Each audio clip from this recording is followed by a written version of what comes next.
Oh, Jesus Christ. I fucked up my thumb. I have lost use of my hand because of it.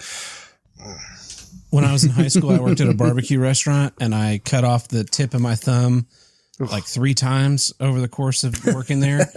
And it was amazing what I was no longer able to do with just like less than 1/8 of an inch of skin missing from the end of my thumb. I was in jazz band. I couldn't play the guitar for almost a month. Ugh. Yeah, I've done stuff like drop things on my fingers, or I used to work in metal fabrication, right? So like just heavy shit, and like drop stuff and it smashes my thumb, and then your nail turns black and it's ready to fall off. But and then you barely tap it on anything, and you're like, "Fuck my life! Yeah. I hate everything!" Like the world's biggest baby. You like reach for a can in the store, and you tap just barely the one next to it, and then you're on the ground in the aisle, and some woman comes up. She's like, "Sir, are you okay?" And you just go like, "You don't understand." Yeah, exactly. So all right. I can commiserate with that. Okay, so we got Alexis Texas is trending on Twitter for some reason. And there, I click and there she is shaking her ass on some guy's Instagram stream. Nice. All right, so nice. This is going to be. I think Mr. Porno Man is done, Ray. I think he's. You think so? Yeah, I think he got embarrassed by fucking Randy, and I think he's done. Yeah, I haven't heard anything. Yeah. You got his ass blown out. All right, so we got to think of your dick, and we got some voicemails from Isaac. we got Tab here, and we're it's gonna be Corona nonstop because I want to yell at everybody about Corona. Me too. Yeah, good. Ray, that's all I do anymore. Like someone commented on one of my things on Twitter, and they're like, "You're still angry about this?" Like, yeah, I can't go to work, so all I do all day is browse Twitter and look at all these morons that are like, "Oh, you need to stay inside your home." Like, fuck you. I've had 2 12-hour suspensions, and right now I'm on a 24-hour limited viewer thing because I'm making Twitter a hostile environment. God damn. Save that fire. We're going to get going. You ready? Let's do it. Let's do a show. This will be fun. Oh, I can't wait.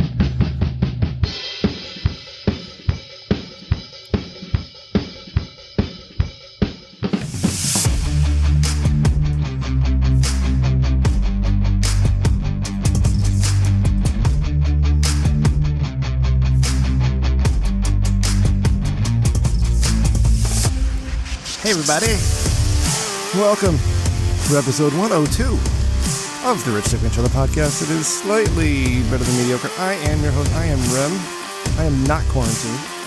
Not unlocked. Well, I don't know what the fuck I am. I'm fucking essential. Like, my life really hasn't changed except I have to wear a mask and gloves fucking everywhere. And look at always people littering masks and gloves and wipes all over the parking lot. Anyways, I'm with Ray. Ray, how you doing, buddy? Good. Just living the life, living the dream. Here in California, where apparently we're immune to coronavirus, mostly. Yeah. Something like that. You guys are doing pretty well out there. So good for you. Good for you, Ray. I'm glad you're staying safe. You want to know how we did it? Yeah. Here's how we did it. As soon as I heard about it, I flew to China. Uh-huh. I got it myself. Oh. And then my incredible immune system knocked it down. Yeah. And then I just went around just sneezing on everybody. Yeah. So essentially what it is I gave people like a flu shot, right? You give them a weakened version of the virus. Yes. My immune system kicked its ass. I sneeze on everyone. They get a weak version, the corona sneeze. And then their immune system defeats it, and bam. Wow. California, the best state in the country. You're gonna be a goddamn hero. Good for you, buddy. Your Chinese heritage. I hope I get a plaque. Is helping for this. And today, oh God, this is going to be fun. Ray, tonight, I was just planning to do some OG Triple T, you and me, buddy. But, I got into it a little bit on the Rich Dickman Show account over the coronavirus. And I checked Twitter this morning, and my man who's guesting with us tonight, he came because he got nothing else to do. He came and started lighting these people up. And I said, hey, Tab, can you come on the show tonight? So from the Here's What I Don't Get podcast, it is our buddy. It's Tab. Tab, hey, how you doing, bud? Hey, thanks for having me. Absolutely. Glad to be thanks here. for coming. Yeah, thanks for coming. Don't say that yet. Yeah. I'm very upset about all the coronavirus. Well, I keep catching myself calling it coronavirus. It's Wuhan flu. I fucking hate this COVID-19 coronavirus thing. Like, it's the fucking Wuhan flu. Yeah. Yeah. I don't. Kung I don't flu. worship Winnie the Pooh. He doesn't tell me what to do. Chinese virus, Wuhan flu. It's all good because that's what it is. That's where it came from. All right. And we're here suffering for no reason because of this shit. And I've had enough. You could ask Ray. Ray, how many days have I texted you in a row telling you how pissed off I was and how ridiculous everything is right now? All of them. Yeah. Exactly. To be specific. Yeah. So that's why you just got to take your anger out on strangers on the internet. Yeah. There you go. Because that's what you're resorted to, because you can't. It's not like you can talk to anybody anymore. It's not like you can sit down and have a conversation. Like, hey, let's pour a glass of whiskey and let's talk like men. No, you have to yell. You have to yell at people. You have to call them names in order to get your point across, because nobody listens otherwise. Real quick, if you want to be part of the show, call the Dickman line, 860-316-4776. You can email us, richdickmanshow@gmail.com. It's richdickman.com for all your merchandise. Whoa, Ray, what did I just do there? For all your Rich Dickman needs. But go ahead and click that shiny new merchandise tab, and get yourself some swag. We've got an awesome shirt. It's red. It says China. It says is. It's got a picture of a donkey and it's got a picture of a hoe. You figure it out. Go ahead and buy one because that's fucking awesome. All right. Yeah. I love that guy. He's just the best. Donald Trump is great as fuck China. China is asshole. Every time I fucking laugh. Right.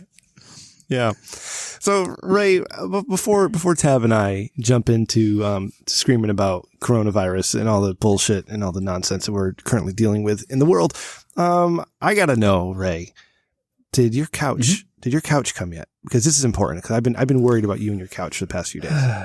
I can't remember what I've told on the air. So let me back up. Last weekend, not the weekend we just had, but almost 2 weeks ago. My wife was looking online and she sees a place right down the street. It has a huge sale, like 40% off or whatever it is, right? For couches. Yeah. And the last time we bought a couch, we got one for like $150 from Goodwill. Cause it looked all right. So we're like, hey, good sale on couches. Might as well get one now. So we head over there, and this is like, no one's selling anything, right? Taking advantage of coronavirus. We go over there, we pick one out. They say, all right, cool. We're going to order it. It'll be in a week and a half. So that would have been, as of this recording, yesterday. Yeah. So I called him yesterday and I said, hey, did our couch come in? And he goes, nope. And I go, well, when's it coming in? And he goes, well, they're putting together a truck. And I'm thinking, it's this son of a bitch. Come on. You already said that's what they were doing when we bought it. But then he's like, so it'll probably be about a week. I'm like, what the fuck? You want to know why this really sucks? Because as soon as we went in and paid for the couch, we got home and my wife loves Facebook Market, and we sold our other couch like almost immediately. Yeah. So we've gone already nearly 2 weeks with no couch. You want to know, like, especially when distance makes the heart grow fonder or whatever? God. Dude, exactly. Fucking stuck indoors. Okay, watching TV on the floor like a fucking animal, like some heathen, is so annoying. You don't have any camp Jesus chairs? Christ. No. Well, actually, you know what I think? You gotta go get some of those folding camp like chairs. you got like all the pillows and stuff like that. We got all those still. But it's just like, I don't know, like when you're a kid making fort, you're like, oh, this will be fine. You're not now a kid. we're older and we're like, dude, my back hurts. Yeah, like the whole time we're like, oh, my neck hurts, my back hurts, my knee. Like, why does everything hurt? Oh, because we're sitting on the floor watching TV. And then we have one rocking chair. We have one rocking chair, right? That we, would rock the baby in. And so we're all like fighting over that. Things like that, where it's like, just, it's miserable. Like we take couches for granted. If you have a couch, please, if you're near it, give it a hug. Yeah. Say you appreciate it. Over here, in this part of the country, Ray, Chris OSC and I, when we're not yelling at each other, we're big fans of good couches. And he has a nice couch, and I don't have a great couch. It was nice once. So I feel your pain, buddy. I hope that couch comes soon, man. Oh, definitely. It breaks my heart. Yeah. Yeah. All mm-hmm. right. It's miserable. Especially now, because you got your whole family home. I bet your kids love it, but your wife's probably sick and tired of it. How's your wife doing, by the way? Oh yeah. She's good. She good. She texted me today and she said, you're going to have to be careful how you touch me because I'm extremely fertile right now. Oh my God. All right. Hands off. When is she not? I gotta Okay. Yes, I know, right? Yeah, I gotta right. stay away. But yeah, it's this whole no couch situation is terrible, and I don't know. It's just so frustrating. I have no other words other than it sucks. Please don't sell your couches, guys. Make sure you have one lined up ahead of time. You'll thank me later. Yeah. Or at least get the one in the door, and then post the one. Yeah. Because if you had 2 couches right now, you'd probably be happier. Like if you couldn't sell the old couch. Talk about a foreign. Oh yeah, we'd be playing Alligator. The last you ever time- played Alligator? Yeah. Yeah. The last time I went an appreciable amount of time without a couch was I moved into an apartment. The girl I was dating that we lived together, she moved to another state and I was staying in state for one more year in college. And I moved in this little tiny loft apartment and I went a few months without a couch. And I was like a meth addict trying to hunt down another score. Anybody who like even barely mentioned getting a new couch, I was like, oh, you think about getting a new couch? What are you going to do with this couch? Are you thinking about because I was thinking maybe like if you're getting a new couch, maybe you do that today and I could get this couch. I'll take this couch off your hands. Yeah, I'll even help you move it in. Like I will help you move it in. I don't care. Yeah. And so I had I was trying to get my hands on 3 or 4 different couches before I finally got a hold of the couch that I have now. How's your couch now? Well, is it nice? It's a piece of shit. It was a hand-me-down from my parents. They decided to get new recliners. And so I got this couch and the first thing I did was I put it up on bed risers. So it's 8 inches further off the ground than it would be normally. And that changed my life. That one little act. Yeah. And so I still have it. It's all worn out. And I'm thinking when I move again, I'm going to move later this year. I don't know if I'm going to keep this couch and put it in my studio as a studio couch and get a new couch or just totally get rid of this couch. I haven't decided yet. Yeah. All right. Hey, it's the Rich Stickman What Show. do you guys All think the of hot this? couch talk. Oh. What's that? Go ahead, buddy. I'm sorry. Yeah. Is there an actual difference between a real nice couch or not? Sorry. There are very nice couches. Don't get me wrong. But if you spent say $2,000 on a couch or $300 on a couch, do you really think it matters that much? I would argue that it doesn't. I think you're paying more for the material that the couch is made out of, like the upholstery, but the foam, this foam stuffing's foam stuffing. Yeah. It's probably made out of better wood. I think you're paying for the amount of your stuffing too, right? And how deep you can sink in and, how Yeah. cushy you can wrap its arms around you and hold you tight and tell you everything's okay. Yep.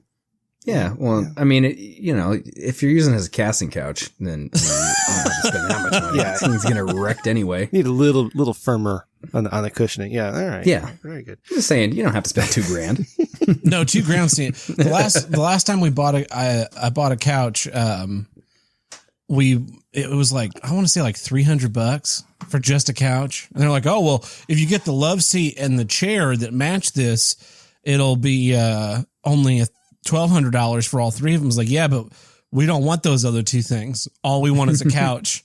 And you think the lady looked at us like we were space aliens. No. Mm-hmm. Yeah. You got to get the other stuff That too, does, too. right? Come on. Never mind. We go for couches And then forever. it was crazy Couches, yeah. because then we're like, all right, yeah, we want this couch. We had shopped all over and we decided on the one couch. We'd taken pictures on our phones. We go in, we're like, we want this couch right here. This is the one. Let's buy it. And she's like, okay, we're going to take you to do our financing stuff. Like, no. We don't need to do financing stuff. We have money in our hands right now. We're going to buy this couch. We're going to put it in the bed of my truck and we're going to take it home. Yeah. And- right now. Yeah. And it was like, oh, I don't think you can even do that. Like, yeah, what do you mean we can't do that? Well, I picked this one up right now. Here's $300. It was crazy. Well, when we tried to sell ours, this stupid ass fucking lady on Facebook goes, "Oh yeah, we'll come by tomorrow. We'll be there by 6."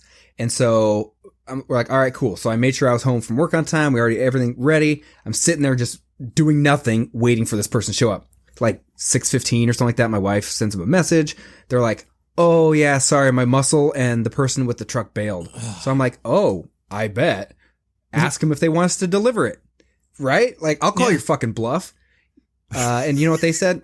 oh, actually, you know what? My boyfriend or whatever, he kind of wants to get a new one. And I'm like, you fucking asshole. Just say you pass. What do you think is going to happen? We're going to ask you tomorrow if you're still interested. And then you're going to be like, oh, maybe let me see if and then the next day and the next day. And eventually, like after a week, we're going to just pass. Just fucking tells you pass. I hate people like that. Oh my God. All the online, like before Facebook Marketplace, it was Craigslist, and there's like Let Go. There's all these places that do this, right? Yeah. And it's impossible to make a sale. My mom, when she moved out of her old house, she sold off a bunch of stuff, and she had all these Christmas trees, because despite claiming she's an atheist, she loves decorating for Christmas. And, she tried to give away all these, I swear to God, we had like 15 Christmas trees. So she's trying to give away all the extra ones on Facebook Marketplace for free. And someone would be like, oh yeah, I'll come pick it up. I'll meet you at this Quick Trip. And then they just not show up. And then she's like selling Christmas trees $5 and got rid of all of them. Cause I guess if someone's willing to pay $5, they'll actually put the effort to actually come meet you. Yeah. Yep. That's how it works. Yeah. Giving stuff away for free, you'll never get rid of it. So I need to complain about mentally ill people real quick. Okay, yeah, let's do it. Is this like this is like the people that can't just tell you? Yeah, like it's basically the people that can't tell you. You know what? I changed my mind. I'll pass. Yeah, it's those kind of people. You know, mental illness comes in all forms, and none of it is fun to joke about, right? But the problem comes when the mentally ill person makes it your problem. Okay. I've dealt with mentally ill people for a very long time now, Ray, and Tab. You probably don't know much of my history, but I used to do a podcast where we gave advice to people who played World of Warcraft. Big mistake. But anyways, I had this guy, that come to me today to explain to me why the greeting, how are you, is bad. And I'm thinking, man, God damn it, how are you is a perfectly acceptable greeting. And nobody, Ray, Tab, please tell me, whenever you've asked somebody, hey, how are you? How many times do you actually expect an answer other than fine? Oh, never. If someone gives you an answer, it's weird. It's like, why did I ask you this? Famously, my story here, Ray, I've told this before in the podcast, but I'll tell it again. I was doing my thing out in my job, and a gentleman was at his house, and he said, hey, how you doing? And I said, I'm doing well. How are you, sir? And he said, oh, I just buried my mother today. I'm like, motherfucker, why would you do that to me? Why would you hold me hostage like that? You're supposed to say, doing just fine. Nobody ever cares how you're doing. We ask, how are you? Because it's just what we do, right? So this guy comes to me. Yeah. And he says, I understand that, how are you? People ask that all the time, and it's perfectly fine. But for me, I feel like I'm being attacked because they don't have a right to know how I'm doing, and they don't need to know what's going on in my life. And I have I have no obligation. Fine. Yeah. And as I said, I'm like, oh, yeah, okay. But we won't, nobody will ask, how are you ever again? But please, don't come to me in 2 weeks wondering why nobody's fucking talking to you, because now you're difficult. Now you're the person nobody wants to talk to. I'm like, yeah. Dick. I had to deal with this with a crazy female woman several years ago. Explained to me why I shouldn't ask, how are you? And then 2 weeks later, when I stopped talking to her altogether, she would say, well, why aren't you talking to me? I said, because what? I don't know how to talk to you, and I don't know what words to say that are going to be okay and words to say that aren't going to be okay. So I'm going to let you start the conversation from now on. Don't make it my problem. Okay, I had to get that off my chest. But how are you? It's like, the level of shit that I have to deal with at my job these days, outside of all the coronavirus bullshit, it's making everybody fucking mental. And that's kind of why I have Tab here. Us three voices, maybe we can't solve the problem, but at least we can make people feel better. What's happening these days, and I don't know if either of you two have noticed this, but you're either pro-totalitarian state government, or you're some sort of weirdo who wants everybody to die. There is no in between. There's no room. Yeah, I was called a bioterrorist on Twitter this week. Jesus. And I was just like, are you fucking serious? Like, I'm not saying I want to go cough on old people, even though I think that was I made that joke and people lost their fucking minds. But I'm just saying, like, I think this totalitarianism is a little too much. If someone called me a fucking bioterrorist, and I like, how do you even respond to that? No, I guess at this point, you just say yes. You just tell them what they want to hear because they're mentally ill as well. I mean, there is no more room for conversation. And we're at a time right now where there's perfectly acceptable questions to ask. Your models change every 3 days. Where is this surge you're talking about outside of New York City? Why are so many businesses being forced to shutter their doors? Why are people not being allowed to gather and practice their religion? Listen, I want to make this clear. I'm not a religious person. Yes, I went to a Catholic high school, and that's where I became an atheist.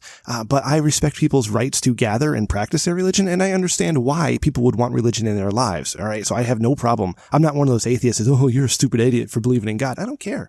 Do what you want. No. But when you take that right away from somebody, you better have a goddamn good reason. And I mean, last Sunday was Palm Sunday. We're going into Passover. Today's the beginning of Passover. Tomorrow's Good Friday. Sunday's Easter. And the churches are all silent. Like, this is a time for people to celebrate and get solace from their God.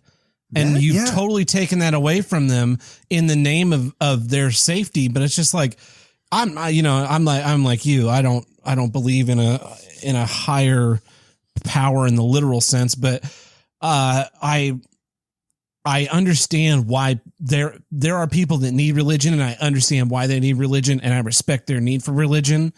It's not for me, but to steal that from them is morally reprehensible. Absolutely.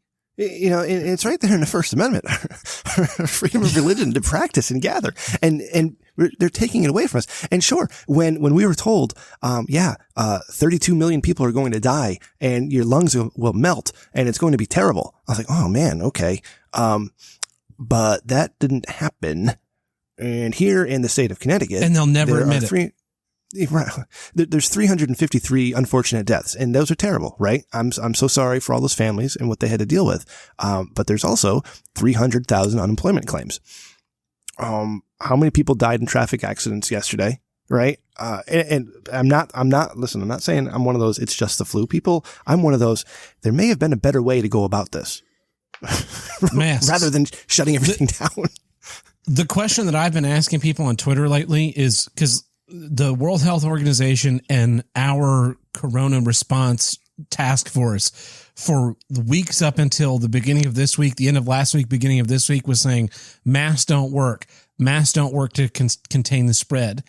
And at the same time they're saying that, they're buying and stealing as many masks as they can get their fucking hands on. And now that everything's depleted, masks work all of a sudden. It's like, okay, so they did that, right? Either A, they were willfully lying to you about the masks for their own means, be they good, be they bad, or they're fucking stupid. It's one of the two.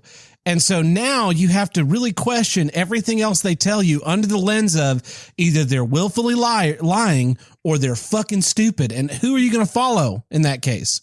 Yeah, neither of them. Neither of them. And no, a man was put in handcuffs because he was playing t-ball with his daughter in an empty park.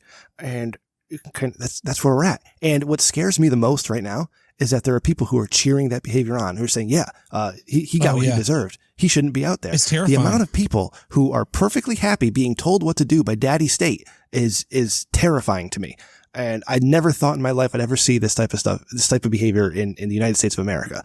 And it's freaking me out, Ray. I don't know what it's like where you are in California. I'm sure the farmers are still out with their MAGA hats doing their own thing, right, buddy? Or are they? Yeah, pretty much. Well, here's what I hope is that anyone that has passed because of this was because they were out doing what they wanted to do. And then, live with the consequences, right? I highly doubt that this is what happened. Someone such as myself that says, hey, this isn't that big of a deal. I'm willing to take the risk. I go out and about, intermixed with all those people. And then at no point did I bust into someone's house that's quarantined and sneeze on them. Like, take that, bitch. And then run. Like that's not happening. If you want to be safe, you stay inside. Let the people that want to go fucking risk their lives go outside and let them do what they want to do. But don't criticize them for it. And then so that's what's crazy is I get it. People should stay indoors if you don't want to be involved in it. And if you stay inside, you're fine. If other people want to go out and they want to mix and they want to go on spring break and get all crazy, well, that's their choice. And they're probably going to get coronavirus at some point if that's what they're doing, because of how contagious it is. You know, if everyone's out doing that, but, that's their choice. That's their prerogative. If they want to risk it, they can do it. Either that, or we've already had it, since you could make a very safe guess that it's been here since November. Yeah. Because those flights didn't stop until January, and there's travel every day, thousands of planes landing in and out, all sorts of countries all over the world. And listen, what's happening in New York is terrible. Okay. I'm not saying any of this to minimize that. New York is an exception. In New York, I've been there. I know where Chris O.C. lives. I've been on the trains that he rides. People are packed like sardine cans, in those trains, and they live on top of each other. And that it's unfortunate because you'll spread anything in that city. And, you have, big congregations of Jewish people who are refusing to, not gather. Which is their prerogative, but they're all getting it's bad. It's bad in New York, right?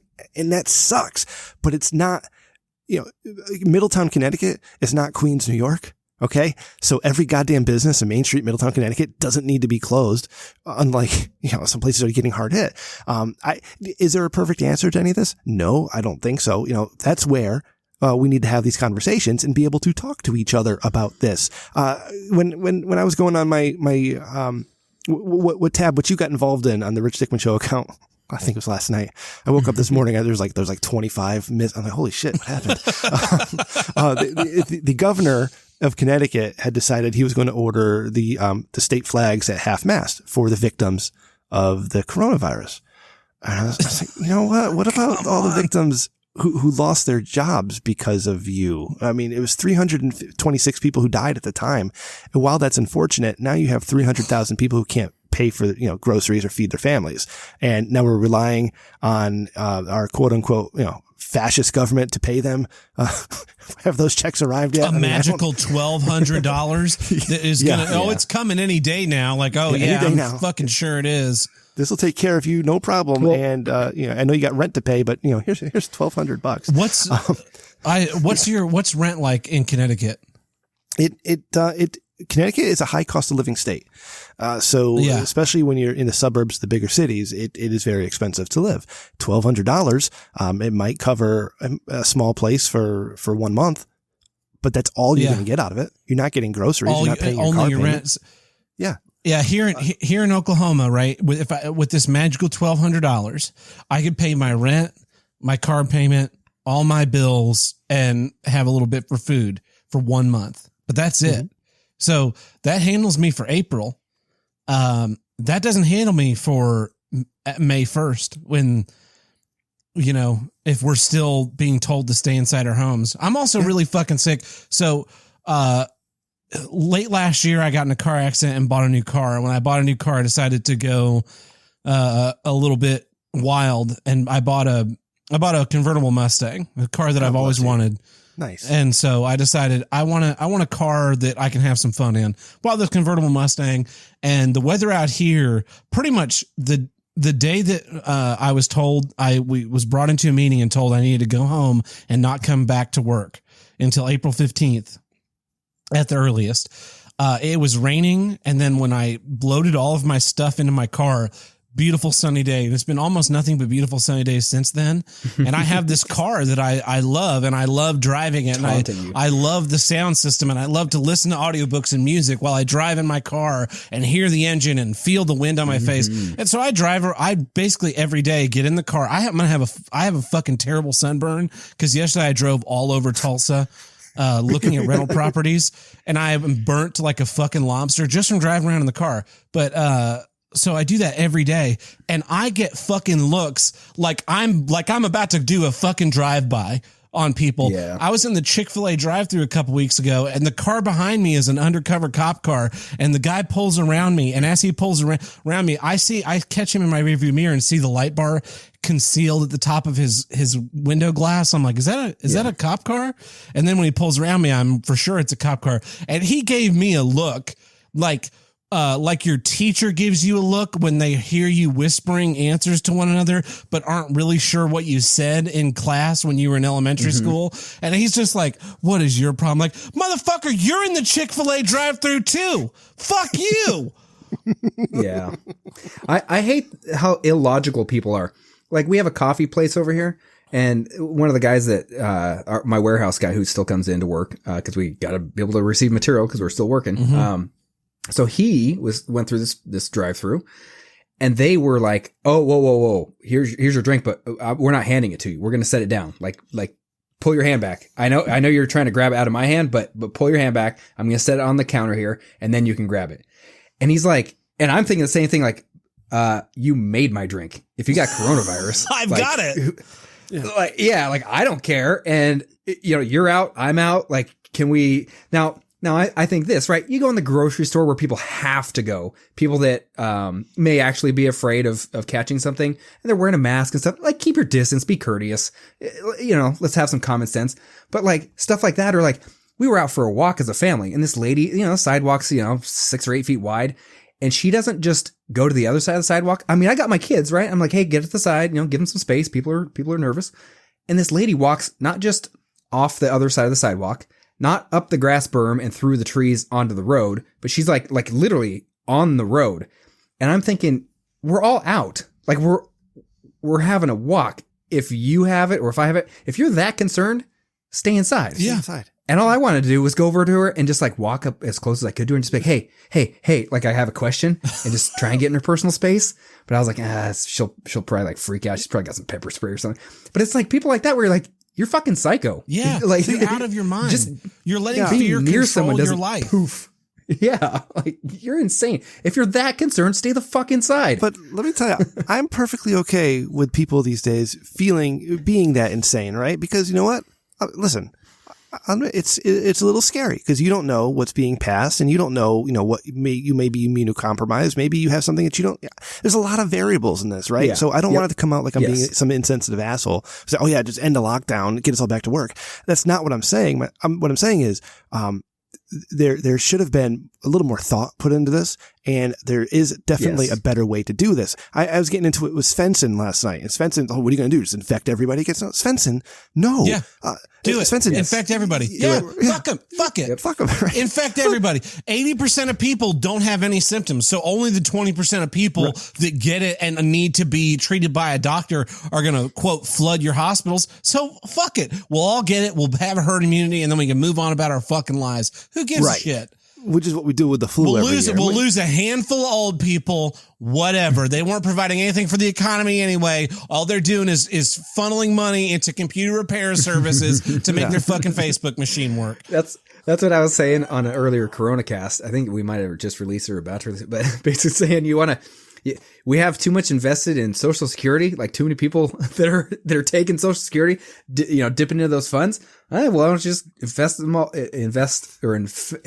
am I trying to say? Just give them all coronavirus. Infect them. Whittle that pool down. Yep. I'm just trying to explain to Svensson. solve the Svensson, problem. I don't want you to be unemployed, Svensson. I want you to be able to work. You should be able to work and make a living, because that's what the fucking American dream's all about. It's about making a living, making your dream, and getting your shit done. And we can't do that. We're being told we can't because of some mystical, magical disease that we're all going to die from. When in fact, as Tab just said, we're not all going to die from it. In fact, less than 1% of us will die from it.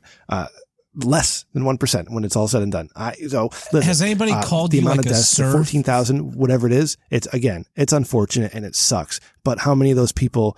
What was life expectancy on them anyways? How many of them were going to make it to the end of the year with the underlying conditions that they had? It's just this. Of those, how many? What's it, like half of them coming out of New York City? All right, that's a whole other situation that should be dealt on its own. We should be able to open the country back up in places of low infection, like in Lock Oklahoma. the fuck out of New York. You guys apparently can't wash your own asses, and you're fucking swimming in this shit. By all means, Lock yourselves down. Totally fine by me. But in Idaho and Oklahoma and Texas and all these non-major metropolitan areas, like Oklahoma, I think has had like 350 cases total, which is less than 1/1000th of a percentile. And of that, 67 have died. Like, come on. Yeah. And how many of these people who are perfectly happy staying inside and having daddy government tell them what to do, weren't washing their hands in a public restroom? Because I see this shit all the time, right? I walk into the restroom, I do my thing, and I watch a guy just like take a massive shit and just close the door and walk his ass right on out of there, not even touching the sink. Like, come on. I bet that guy's perfectly happy. Got to build that immune system. Yeah. Oh, I have a cough. I'm going to stay home for 14 days now. Fuck you. Fucking, yeah. And here we are. We had to have WrestleMania this past weekend with no goddamn audience because of this. All right. WrestleMania, Drew McIntyre should have had his WrestleMania moment defeating Brock Lesnar and winning the WWE championship. And he should have had 80,000 people screaming his name, and he couldn't have that. I don't know if you're a professional wrestling fan, Tab, but I certainly am. And it was, quite an experience. I'm a fan in the sense to watch the fan biggest show of the year with no wrestling. audience. Yeah. Did they do anything to help the wrestlers? Like, did they pump sound in or something? No. Well, some of the wrestlers, nothing. It was just quiet. Some of them are so good that they can they knew how to talk to each other during the match, like to kind of pump it up, like, "Hey, you fat piece of crap," and then throw them out of the ring.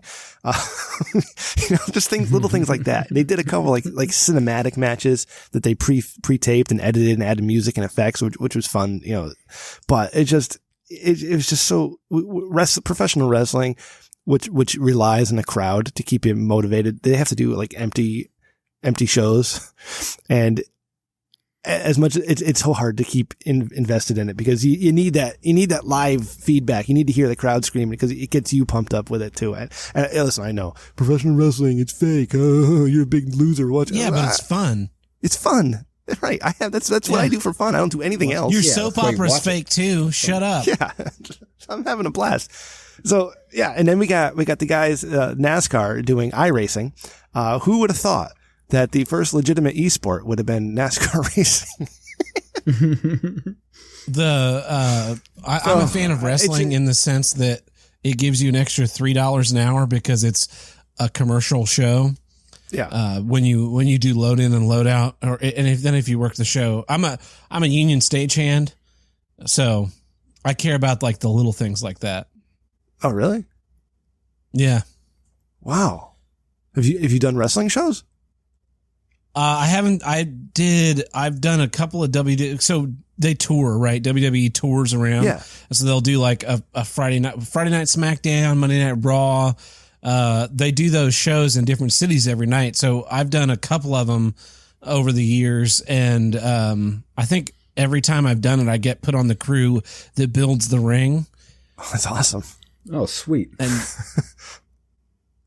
it's a lot of fun. They have a huge amount of technology, on the technical theater side of things, moving lights, all their sound stuff, the stage, the projection screens, all that content. Like it's a really cool show to be part of putting it together.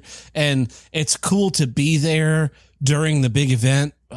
Because like you said, like the audiences that go to wrestling are the most enthusiastic, like, not to say they're easy to please in a bad way, but they are there to like have fun and know that it's an event. And they know when we're loading the show out and all the scripts are torn up in shreds and tossed just on the floor, like they know that it's fake, but it's just like good, clean fun. And it's fun. It's like, it's entertainment that you can see.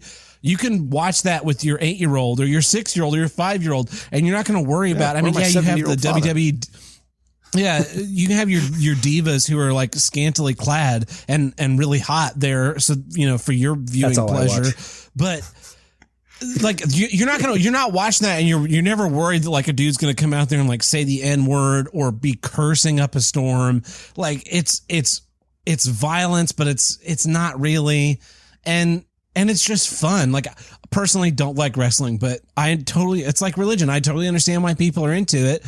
It's just dumb. It's dumb fun entertainment. My dumb fun entertainment is watching Storage Wars. Like, I'm not better than you because you like something else.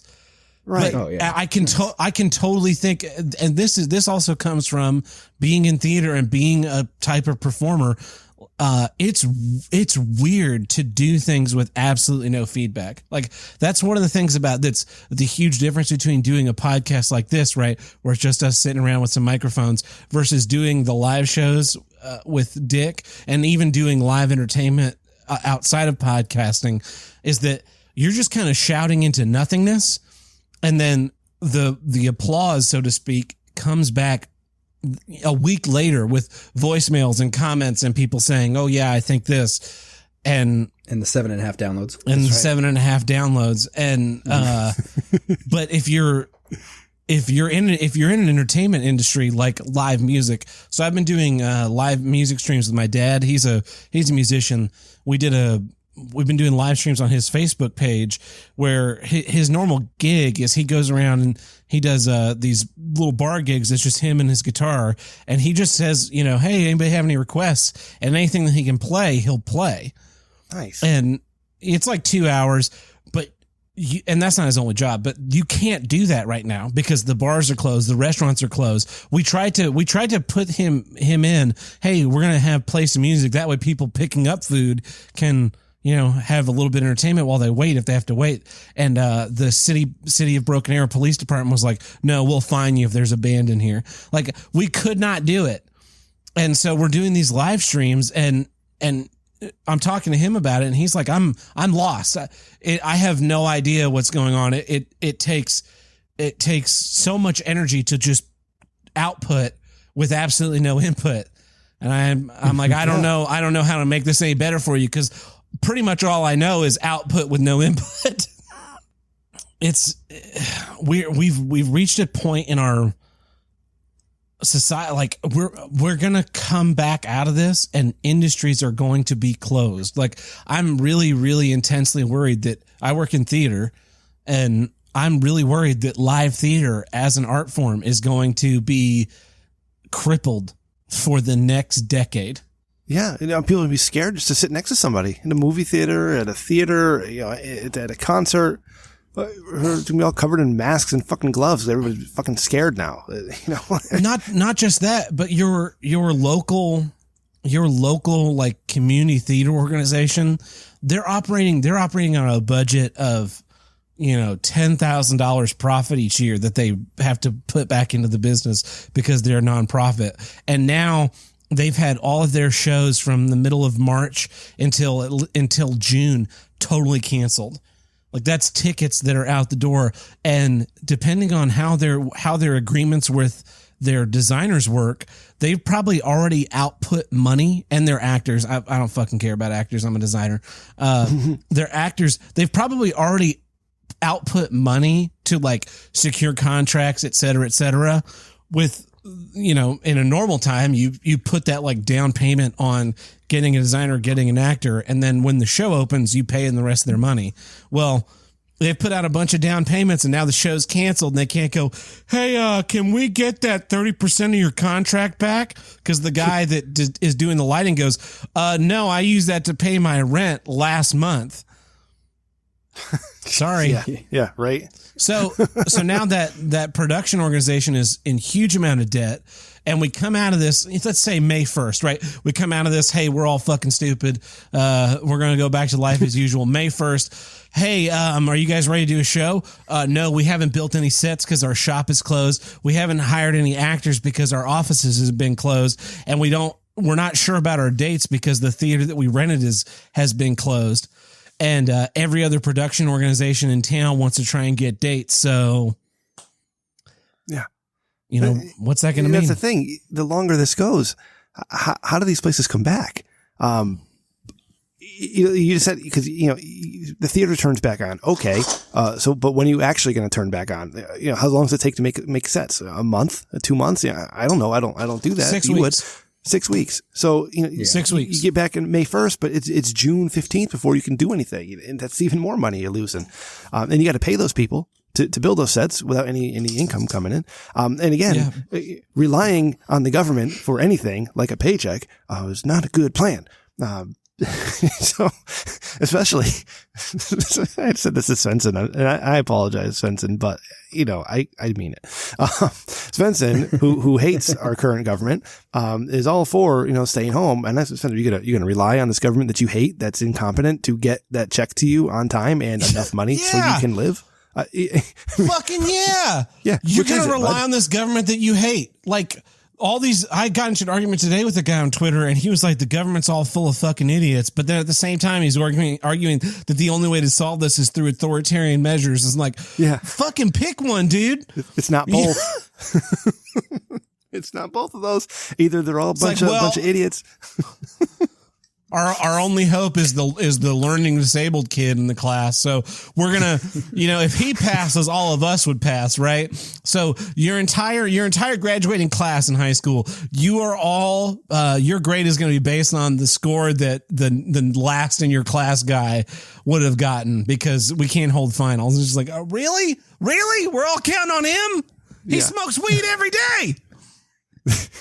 And this kind of leads me into, Ray, I told you I was going to tell you the story that I have my best friend, his name is Chris O.C. He lives in Queens, Tab, and he greatly dislikes this president and this administration and Republicans in general.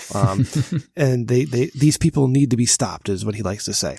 And so he texted me last night, because he works nights. So we speak, we text each other in the evenings or when I'm about to go to bed. And he the first thing he texted me last night was that we surpassed the deaths of the H1N1. And okay, cool. I would have preferred a hello, how you doing? But this is what I get right off the bat. Yeah.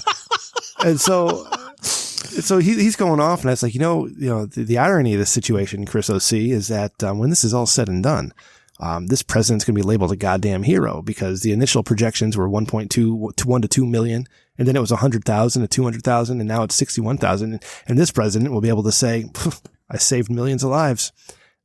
And he did not understand the joke I was getting to. And he got mad at me. And I said, well, the media did this all wrong. If they wanted to bring down the president, they could have just said it was just the flu, and then said he was incompetent and couldn't handle just the flu. And he's going off, these are serious times, and the media can't be telling, mistruths like that. I'm like, all right, like, you're not in the mood to deal with my satire tonight. So, I'm not even going to try. You're absolutely right. And then he said, we got more of it. Well, this isn't goddamn satire time. People are dying. This is serious. I'm like, okay, you're right. You're right, buddy. And don't you dare give me that stuff you give to wives and just tell them you're right to get them to shut up. I'm like, okay, you got it. So. My mom is a huge leftist. Like, she is almost as left as they come.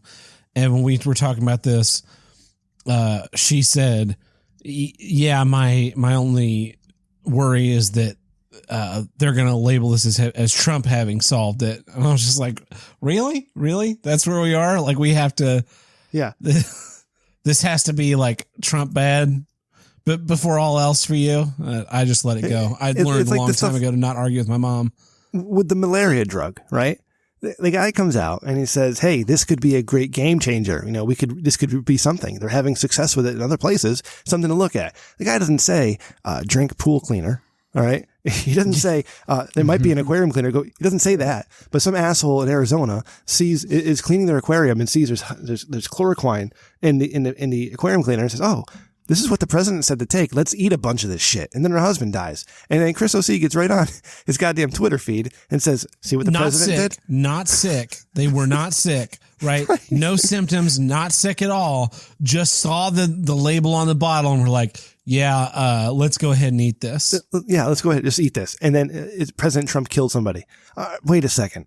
Can we at least be a little bit honest in our discussions these days? I mean, he's got his faults.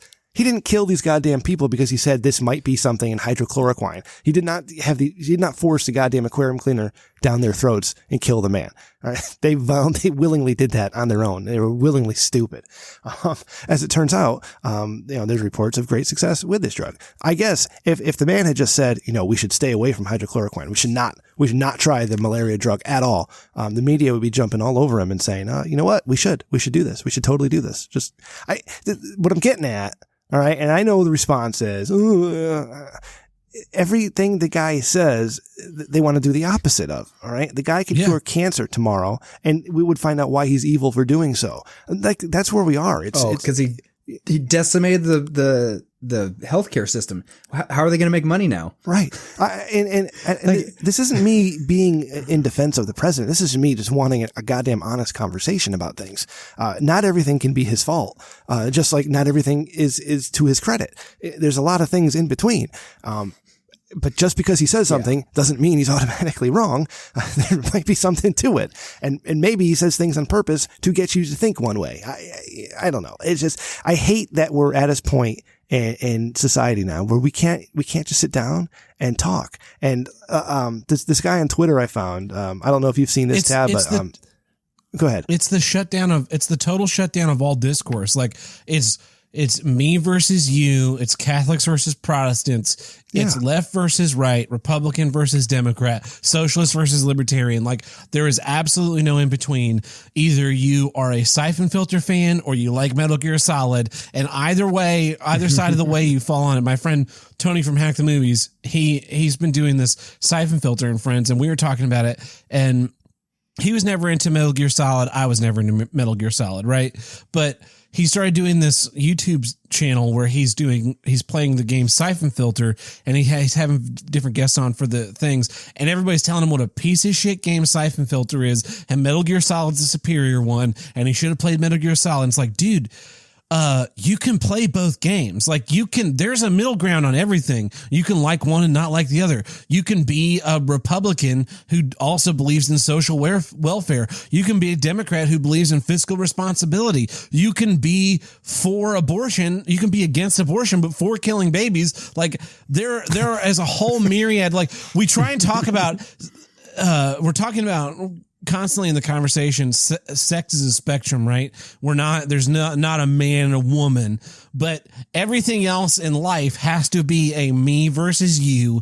And I've chosen my tribe and absolutely cannot let go of it. Either you are a fascist, a duck-stepping fascist who wants to lock down everyone and weld them inside their homes, or you're a literal bioterrorist who's going to go to an old folks' home and cough on all the old people and kill them. Right.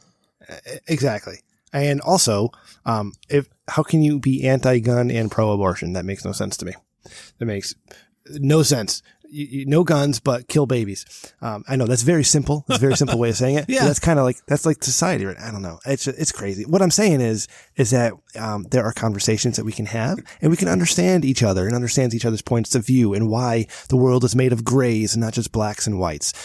There is one more thing I want to say, because we do have to get to some voicemails, because, this has been a great discussion. Tab, thank you for coming on. This has been everything I hoped it would be.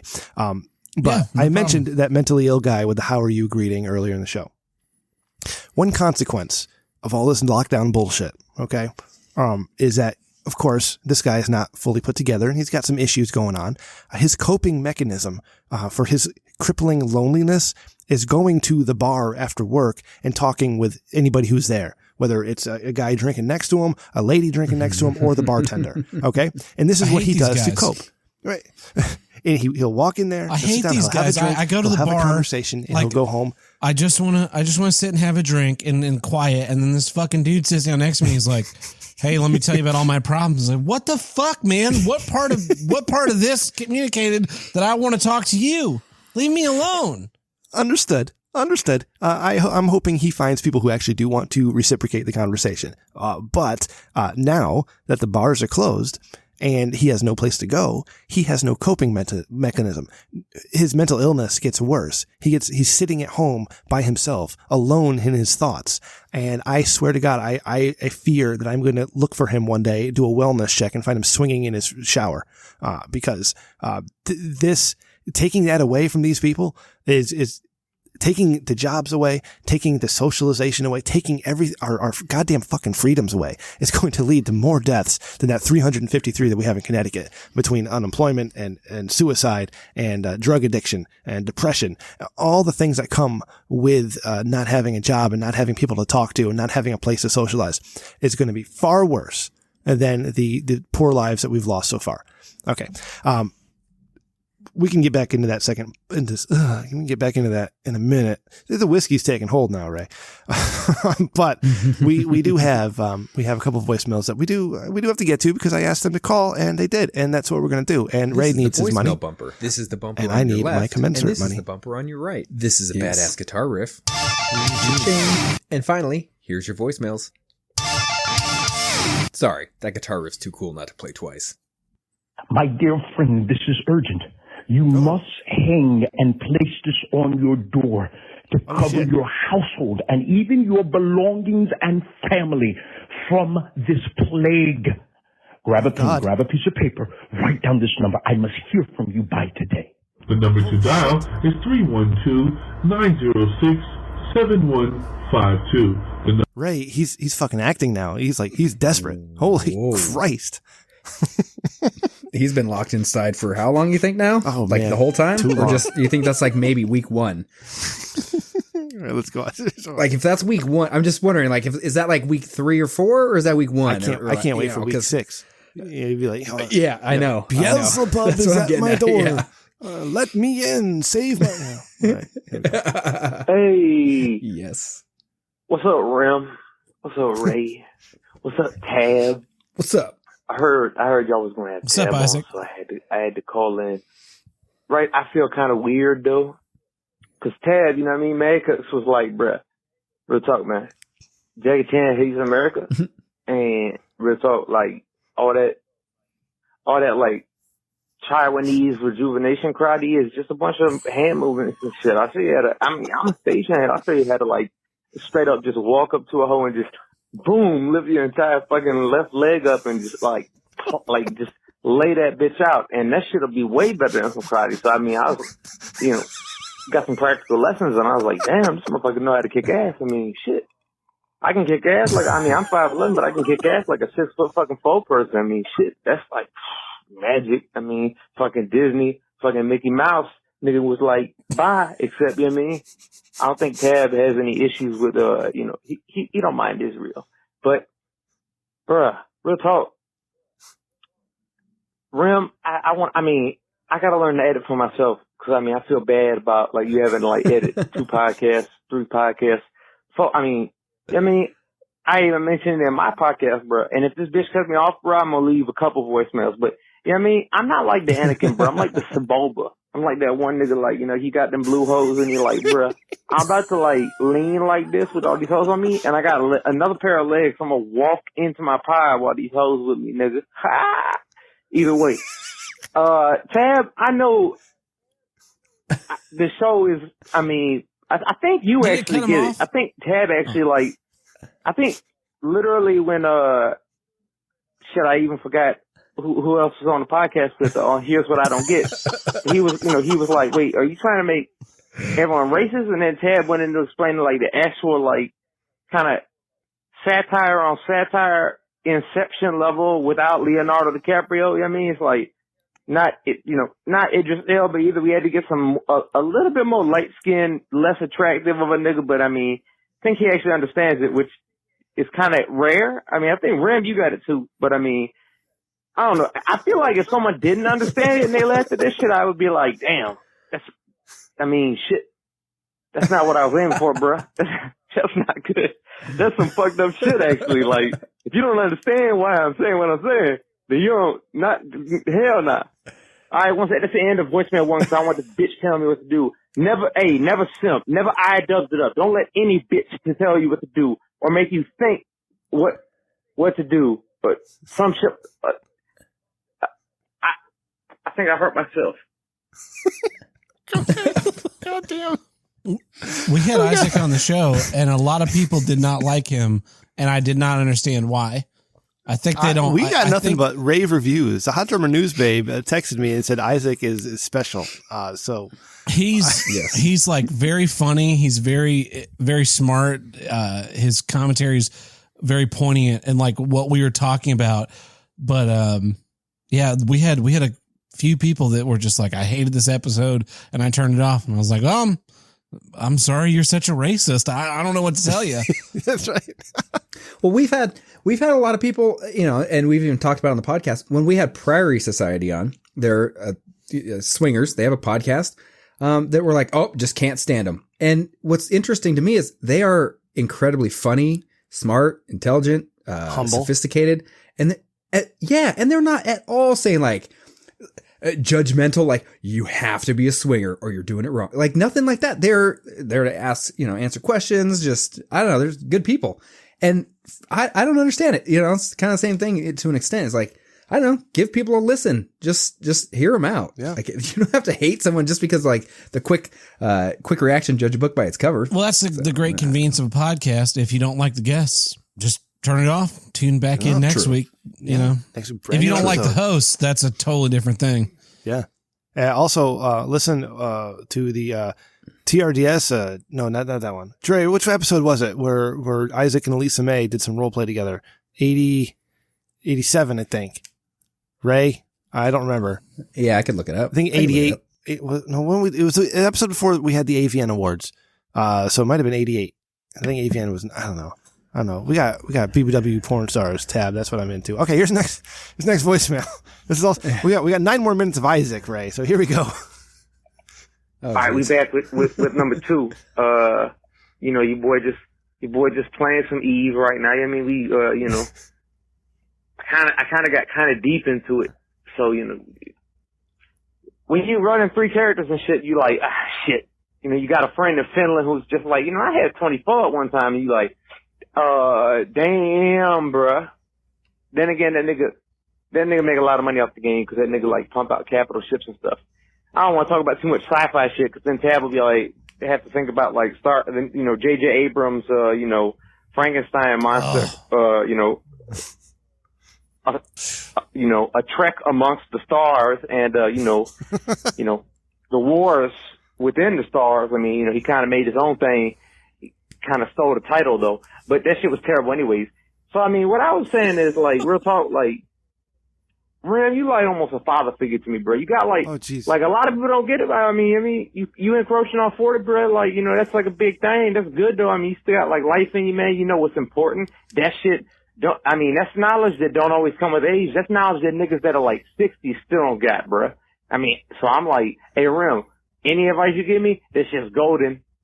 You know what I mean? It's like some shit that, if you on good terms with your biological father, he probably like, hey man, I'm telling you, this shit's gonna happen. And then like years later, like that shit happens and you're like, God damn it. You like, that nigga was right. Like, fucking, you hate admitting it too. You like, damn. But, I mean, Rem edited the podcast. I mean, we got episode 2 up. Rem, you can give your opinion. I think episode 2 was more organized. Hazen Cruz is dope, bro. I want to shout out Hazen Cruz. He's chill. Like, he's like, I don't know, bro. He's just like, I can say whatever I want. And I love that because that's how it's supposed to be. And I'm like, bruh, if you stop, you about to ruin the fucking satire, bro. What the fuck is you doing? Like, come on.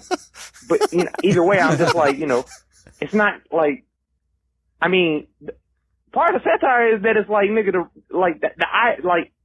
it's making an opposing idea between, like, at least how I feel treated by people who think, that, I mean, my race should be treated differently. So I'm like, hey, you know what? I'm gonna show you what egalitarian society look like. Except I ain't gonna be I ain't gonna simp to that shit. Like, you talk about, like, you know what I mean? We still, hey, Maddox, not Matt, oh, hell, sorry, Tab. That's, damn, bro, you call a nigga Maddox. That's like, I get it all the what time. What the fuck you saying, bro? Bro, stomp that bitch ass out. But real talk, man, cause, I mean, hey, everyone's First Amendment rights are violated. I'm not saying, hey. All right, you got cut off. All right. So Isaac's got his podcast. I got episode 2. It's Chimping Out with Isaac Jackson. Isaac Jackson podcast.libsyn.com. And yes, I edit it. Isaac, let me tell you, if you want a critique from me, I would say, cut it in half and have yourself an outline. I know it's fun to go freeform, right? I know that's fun. But give yourself just a little bit of an outline so you know where you are at all times. And that way you can stay on topic instead of just like going from one to the next to the other without no transition in between. That's great grammar on my part. Mad Cucks. Yes, Tab. yeah, go ahead.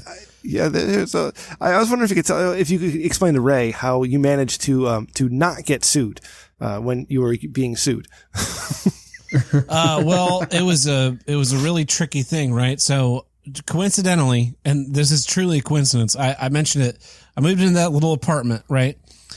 That I didn't have a couch in, and it paid cash, and I lived above a store in downtown Norman, Oklahoma. That's where I went to school. And because of that, none of my shit, I've discovered in my foray into internet infamy, that there are all these websites that basically they go and they track publicly available data about you and put them all together into one profile. And it is a nightmare to get that shit deleted, which I went through a couple years ago and had all of it deleted. I had my everything from my family, girls that I've dated. Like, wow. I went through and I made sure this shit was gone so that my threads were gone. And I did that before the lawsuit. And now then I moved, and now I'm living in this apartment that is very small, that I pay cash for. I live above a store in downtown Norman. I am pretty much completely invisible. And basically, it would have been too hard to hire a process server to serve me than it would have been to just let it go. And I don't know if it was the cost, or if it was partially the cost, or if it was also partially the only reason why I was added on there was as an intimidation tactic to try and make me stop doing what I was doing. Mm-hmm. I also want to mention Isaac mentioned like getting advice from guys that have biological fathers. My dad warned me years ago. I love to be right. So when I'm wrong, I like to make sure I tell people that they were right, because I know that it would mean a lot to me to know that I was right. So for years, my dad told me, don't watch Smoking the Bandit 3. It's a completely worthless movie. Watch 1 a lot. Watch 2, it's fine. Don't watch 3. Do not watch 3. So my girl and I are moving to North Carolina. And when we get in the truck to drive to North Carolina, I put on the song Eastbound and Down, because we're going to be driving east. That's a great song to start the road trip with. And she says, what is this? And I say, it's like the theme from Smoking the Bandit. And she says, what is Smoking the Bandit? And I said, you don't know what Smoking the Bandit is? It's one of the best movies ever made. So I went online and I wanted to find a Blu-ray of Smoking the Bandit. And at that time, it didn't exist. So the only thing I'd find was the DVD that was the Pursuit pack, and it came with Smoking the Bandit 1, 2, and 3. So we watched Smoking the Bandit 1, and I go, this is Smoking the Bandit. It's one of the greatest movies ever made. And I'm like, we can watch Smoking the Bandit 2, but it's not very good. And she says, let's watch it. So we watched Smoking the Bandit 2. And then she says, all right, let's watch 3. And I said, no, we cannot watch 3. My father has told me for years, you do not watch Smoking the Bandit 3. He's like laid down this rule. I'm not going to watch it. And because we were having sex at the time, I watched Smoking the Bandit 3, and it finished with your dad or your girlfriend? No, with my girlfriend. It's one of the worst movies I've ever seen. And I immediately movie ends and I go find my phone and I text my dad, just watch Smoking the Bandit 3. You were right. I should not have watched it. That movie is terrible. And I texted it to him, and he was like, and his immediate text back was, why did you watch it? I had to tell him the whole story. It's a bad movie. Don't watch it. If you have a father figure in your life and they tell you not to do something, fucking listen to them, because they've learned from experience. Yeah. I wish I'd go back and tell myself that when I was younger. Hey, your idiot father who yells too much and is short and is Italian and didn't really pay much attention to you when you were a little kid, but he is now because he feels bad for it. You probably should listen to him a little bit more, because he'll be right more often than he's not as you go further in life. And lo and behold, that advice holds true. Right. You know what I took from that story? What was that? I took from that I know everything because I'm a dad. Yeah. Yeah. I wonder how different Torn Think Tank would be today, Ray, if we were still doing it. And, I'm giving advice at my age now and as a father of children who are much older, because my children were tiny when I did that. It'd be interesting. Yeah. Call Jules, see what she's doing. Okay, we got 6 more minutes of Isaac. Here's another 3. Okay. I got cut off by that bitch. I'm not saying go out and like spread, Karanga, Wuhan, Fluhan, China manufactured virus. Oh shit, did I say that how it's actually supposed to be said? My bad. Corona, COVID-19. You know what I mean? Like, at least be aware that like, hey, our inalienable rights are being fucking not unalienable, donated. You know what I mean? Like, this shit being like stripped. And not in a good way, like when a hoe take off, clothing, you kind of like where this is going. It's like in a bad way, like, where, you know what I mean? Like you got like kind of like some flesh hanging off of a wound and someone stripped that shit off and you like, damn, motherfucker, that was living skin, nigga. Ow. Now I got 2 wounds. Someone, hey, you're real. Can you get me the,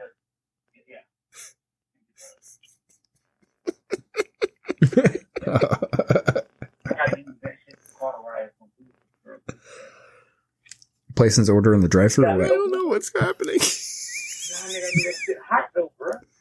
Sorry, bro. I mean, if you get 2 wounds, you gotta take like a clothesline or some shit, press that shit against that wound, bro. That shit'll hurt for. I'm not gonna say a little bit. It's gonna hurt for a long time, but hey, it won't get infected though. I mean, shit. So hey, if you like endless rambling from like a mixed Floridian nigga that's like just kind of loopy, you can check out my podcast. I don't know, Rim will probably tell you about it. He actually edited it. He knows what's up. Tab knows what's up. I want Tab as a guest, but I don't want Tab. You ain't gotta drop no.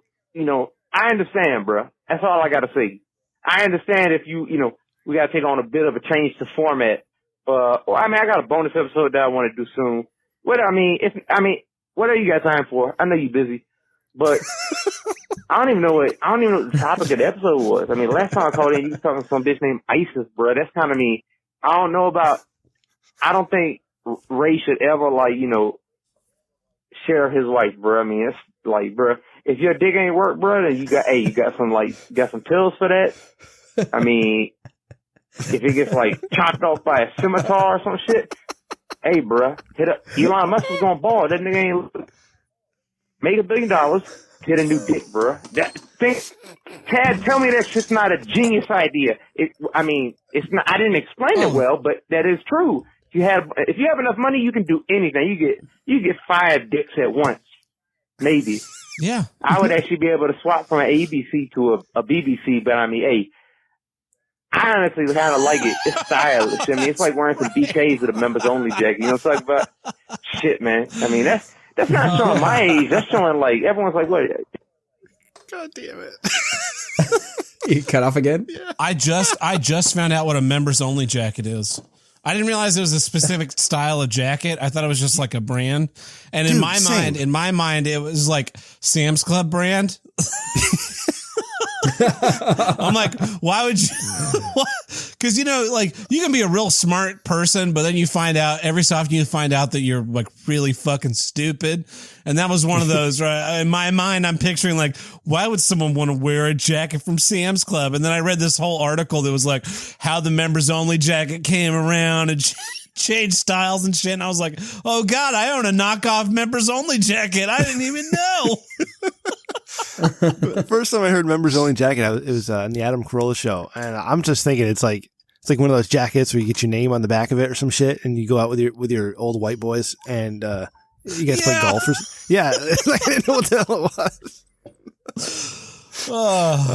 All right, three more minutes and that's it. All right, you guys ready? I just last one. Sorry about that, but I mean seriously though, right. That's just I was gonna say about that, that's not showing off my age. Everyone's gonna be. I referenced Dolomite this shit, and everyone's just like, man. I mean, shit. I know you're 27. You look pretty young, but I mean, damn. Are you 35 or some shit? And I mean, I like some old shit, but I mean, let's see. We got some keyboard clicks. Did you even say what the episode was about? Nah, you didn't. You just said Mad Cups was on. Well, I link my shit in the Discord. People can follow. I'm at 0 Patreon. I think the goal for me is if I can come out even on making a podcast, I'll be a content ass nigga. I'll be like, hey, I'm gonna do this shit forever. You know what I mean? Fuck it. Why not? That shit, that's all I give a fuck about. I mean, I'm frugal like a Chinese man. Wait, shit. I mean, that's not, okay, well, I'm frugal like a dude looking at really far off objects in the distance. I stole that from Dick. I'm not gonna lie. When he puts out one of the best that you ever heard, I'm borrow that shit real quick. Like, you know what I mean? You walk up, someone got like a fucking they lunch, you like, hey man, I'm gonna borrow a fryer real quick. You know what I mean? Don't matter, bro. You ain't gonna give it back, but that's, you kind of edit in the definition. But, I mean, I hope y'all have a good episode. I hope that shit, I mean, with Matt Cook's on, like, you know, I mean, you got Rim who like knows how to control even my madness of just tangents and like me saying stupid shit. Rim somehow is like, okay, like, come on. Sometimes I'm aware whenever he uses like, you know, he tries to like keep it like, tongue in cheek. And then I keep it tongue in cheek and I'm like, nah, it's just a step. Like, but then like sometimes he'll get me and I'll be like, damn, I should have said something clever to where he's like, damn, that presidential shit. Rim, I remember this shit. He was like, maybe we'll get back on track. And I was like, nah, hell no, nigga. It's just a little step. That shit was my favorite. Cause in my mind, I was like, I know what's going on here, bro. I'm gonna play that game. But seriously, you know, try and chill some of my shit. But, you know, anyone that listened to, the Rich Dickman show, that's like becoming like the best. I mean, I'm missing out on TDS. I'm missing out on a podcast I used to listen to, bro. I'm like, I mean, it's rough. I mean, shit. I feel better though, Wim. I mean, shit's going good. Good. So, I mean, I'll leave it on that. Y'all have, like, you know, take that podcast to the next level, you know what I mean? Throw some, you know, take some heavy shit and throw it out a window or some shit. Like, break some shit, niggas. I mean, that shit's eventually gonna, like, you know, you gonna die one day. Do some stupid shit. Not too stupid, but, you know, stupid enough. Cut off again. And that's it. That's all we got from Isaac. Thanks. Thank you, Isaac. I like Isaac. We've had some deep conversations. Isaac's a good dude. Isaac, thank you for what you do at the Publix. The people of Florida, I appreciate it. I'm sure as much as they don't deserve you. They appreciate it. I look forward to a Florida road rage because I am really desperate to meet Isaac in person. Oh my God. It's like dream come true, right? Yeah. There's been like I've met, there's been a handful of dickheads that I've met due to different shows, and there's been a handful that I've looked forward to meeting, and Isaac is definitely one of them. Yeah, we were supposed to hang out a couple weeks ago, man. We were supposed to hang out in good old Norman, your old hometown. Hopefully that's right. We were. Yeah. When this nonsense knocks off, I'll be heading back out that way and we can hook it back up again. All right. We have one more segment we're going to do here, Tab. I hope you hang out with us. I think you will, cause I'm not kicking you out here like you. But this can't go anywhere else. Sorry, buddy, you're stuck. This is a segment called Thinking with Your Dickman, and it's our advice segment here. Because I come from an advice background, though I'm not a professional and I should not be giving advice to anybody. I did for 114 episodes of a World of Warcraft podcast. I like to tell all my guests I was a really big deal one day. I'm trying to get that back. All right, I'm sorry. I got this whiskey.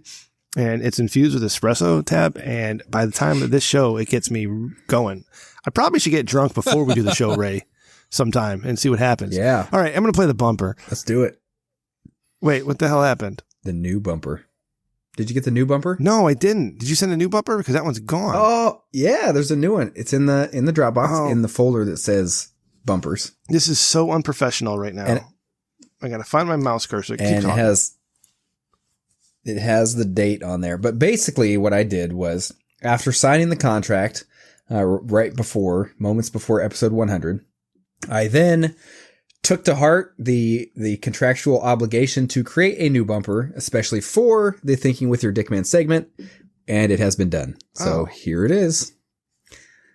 In just a moment now, any second now. Yeah, no, I got to put it in the thing because it doesn't play off of there. Oh, no problem. I wish you would have told me you had done this, Ray. You want me to? Yeah. You want me to kill him? What do all these names have in common? Aristotle, Socrates, Plato, Gandalf, Dear Abby, Oprah Winfrey, Yoda, Wait, what the fuck? The Rich Dickman Show. You guessed it, they're Rem. all wise philosopher types who had a podcast segment called Thinking I was with thinking Your it was gay. Dickman. Here's our version. What? So dumb. Ray, you got to talk to your VO guy, and not the Rich Stickman Show, but Rem. All right, just replace it with Rem. Yeah. I think your contract somewhere said you need to consult with me on this shit. But I don't know. All right, but thanks for doing that because the other one was terrible. Go ahead, go read this thing. Read the thing. So we had Jay who wrote into us and said that I live in New York City where coronavirus is pretty bad. Uh-oh. I live on the 8th floor of an apartment complex and my cat Jebediah hasn't come home in about a week. I'm not sure if I should wander the streets looking for him, considering how dangerous it is. I've tried attracting him home by setting out cans of tuna on the window, but all that happens is the goddamn pigeons come and shit on my windowsill. Do you have any advice on how to get my cat back? Well, first of all, is this Jay, who's Chris OC's like other best friend? It could be. Because that's crazy. All right, Probably. So, Tab. Jay lives in New York City. I don't know if you've ever been to New York Yeah. City, but yeah, I haven't. it's pretty. Nor rough do I out have there, any but- business relations in New York or the city or state of New York. Okay, so yeah, that's better that way, right? So you don't get sued. But would you have any advice on how Jay could find his cat Jebediah in a time like this, or should he just give up on the cat completely? No, you shouldn't give up on your cat. Everybody should have a familiar. Everyone should have an animal that cares about them. People think cats don't like people that aren't cat people think that cats don't care about you. They do. I have a cat. He greets me when I come home like a dog. Like he's a very weird cat. But so my number one recommendation would be to violate any order the government gives you. So by all means, wander the streets. Yes. Number two is it's probably one of your fucking neighbors that like the cat got out and the neighbor was like, oh, I'm going to adopt this cat. So put up posters. And number three is leave fresh tuna outside your apartment. And that'll summon all of the random neighborhood cats. And if you keep an eye on them, maybe one of them will be yours. Yeah, or just pick a new one. Or you just take somebody else's. Yeah, exactly right. Yeah. Yeah. Tab, you're absolutely right. Don't put the tuna on the window. That's stupid. Put the tuna outside your door. I've seen some of these apartment buildings. Those stairways are open, man. I can go into Chris OC's apartment building and I can go all the way up to the 6th floor and I can knock on every single one of the doors on every floor, every door at the floor, every shit. Goddamn Ray. I don't know why you do this to me this late in the show. Ray, do you have any advice for Jay? God, this is too much. No, it's kind of, I'd go along the same lines as, like if you walk outside your door, it's not like poof, you got coronavirus. You can walk outside, put a mask on or something like that. But then go ahead. Like I agree with you, Tab. The cat couldn't have gone that far. Cats don't do that. They don't wander off 6 miles and you'll never see it again. He's got to be real close and more than likely with a neighbor. It's a neighbor's so house, yeah. knock on their door, Yeah. ask them. And if they look any bit suspicious, just start forcing your way in and just say you have coronavirus. And what are they going to do? Stop you? Threaten to set fire. Yeah. So Yeah. you'll be able to, you just force your way into every apartment, every single one of them. I guarantee you get in there, you take a look around, don't see your cat, move on to the next one. Right. It's like like the SWAT team clearing the whole building, and eventually you'll find your cat. I wonder in all of this, I wonder what Mad Cucks would give for advice to poor Jay here. If he was with Mad us. Cucks would probably say something like, you don't need a cat. Cats are stupid. They don't care about you. It's just a stupid animal. If you're really so upset you don't have an animal in your house, you just buy a new one. Cause it's not like they have a personality or care about anything. So you just get a new stupid cat and then you can pick up a shit like a dullard. You're a fucking shit. You are literally a turd burglar. You steal your cat's turds out of a box full of sand cause you're a fucking idiot.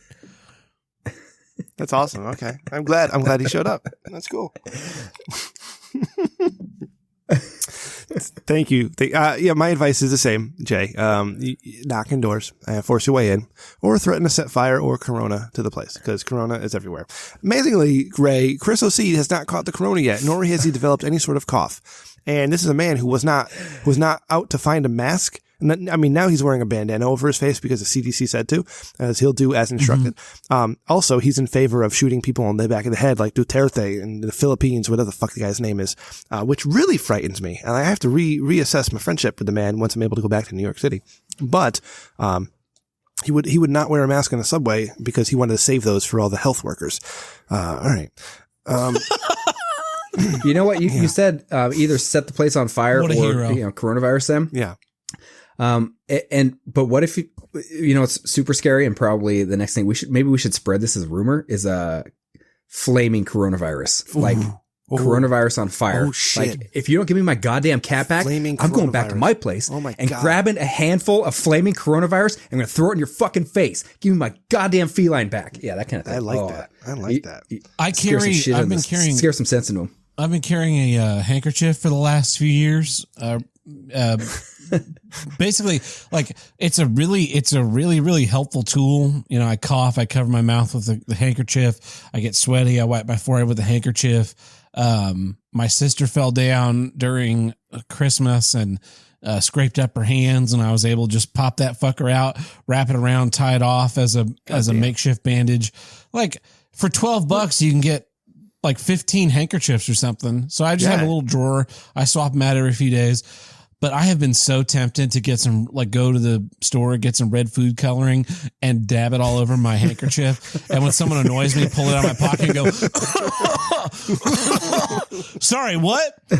And just like fucking freak them out. Like drop it, drop it on the counter of the grocery store when you're giving them your money and shit. Christ. Yeah. You pull your wallet out and it falls on the counter there. Yeah. They're like, oh, backing away. And here I was able to say, Nice. like a good Southern gentleman, you know, or a typical Boy Scout with his handkerchiefs. Right. Now you're gonna dab it up with fake blood. Tab, I did want to say, because we're going to wrap up here in a few minutes, but I did want to say the documentary you did a few months ago. Bestest documentary in the universe. The bestest documentary in the universe, and I'm gonna link to it on our website when I post the episode. But the bestest documentary in the universe is some of the most brilliant pieces of film I've ever seen in my life, and it inspired me to do my own video editing. So now I video edit for my son and his crazy YouTube videos of building Legos and shit. Ray, tell me how great those were. Oh, that's in a second. awesome. But yeah, no, what I think is great about where we're at now, with technology and stuff is like, you know, it used to be if you had an idea, you had to get lucky to see it come to life, right? Now, all you need is a YouTube video to teach you how to do something. And fuck, you go out there with your cell phone or a camera and you record yourself and you edit it in 3 hours using a free software. I don't know what you use, but I use HitFilm Express. It's free. It's enough for me. And you post it to the world and people can tell you how great it is. And Ray, if you haven't seen it, like go ahead and find on YouTube the bestest documentary in the universe. You got to know a little bit about Maddox's backstory, but it's still hilarious as it stands. Yeah, I don't know that much about it. So, Tab, is there a good, what is it? Cliff Notes place I can go and catch up on this stuff? Maddox was a satirist on the internet in the early 2000s, and he wrote a book called The Alphabet of Manliness, and then he wrote a second book called I Am Better Than Your Kids, where he criticized children's art. And his shtick was that he was like the ultimate manly pirate, hacker, genius, etc. And then it was revealed that he was just like a normal Armenian guy from Utah.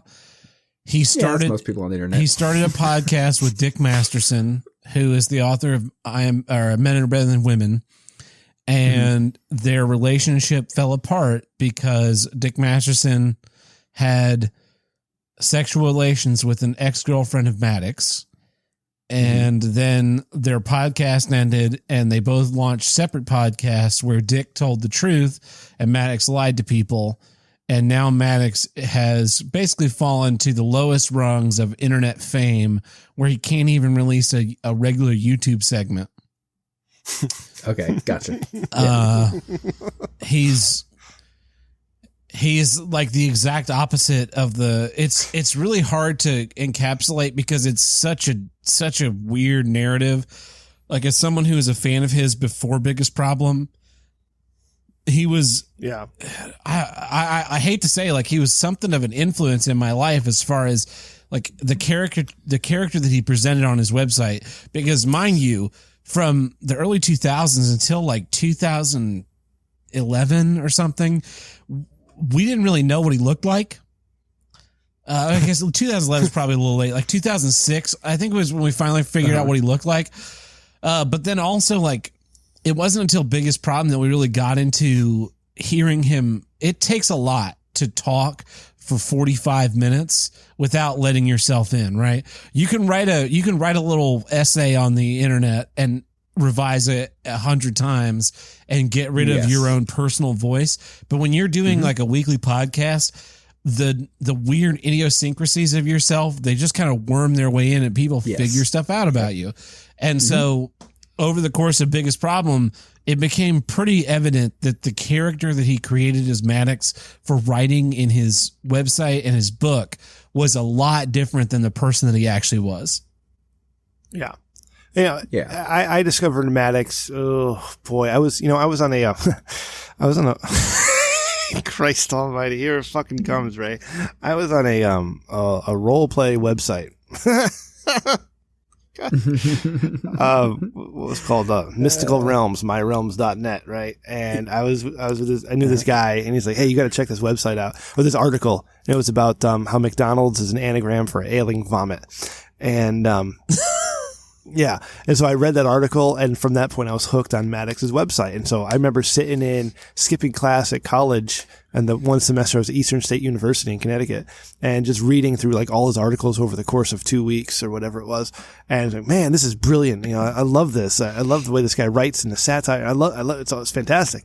And then, he did some YouTube stuff, which is kind of weird. I'm like, oh yeah, all right. And then he did the podcast with Dick, and for the first few weeks, I was a big fan of Maddox. Didn't really like Dick, but then I realized, oh God, Dick is the star of the show, and the rest is history. I'm sorry you're not up on the whole Maddox lore, Ray. I try not to bury you into it, but it's just a lot of what inspired me to do this, Ray, is when Dick and Maddox broke up, because it was so similar to my breakup with on my old podcast, minus all the money and the rape accusations. But were you Dick or Maddox? Yeah, I was Dick.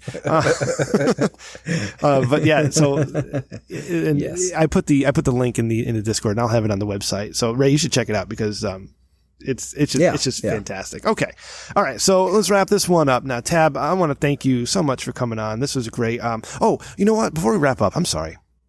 Because how dare we go through a bunch of problems and complaints about things and not offer a solution? So I do want to say, ladies and gentlemen, if you're listening to me, I think you know who I am and what I represent by now. And I represent conversation. I represent the middle, right?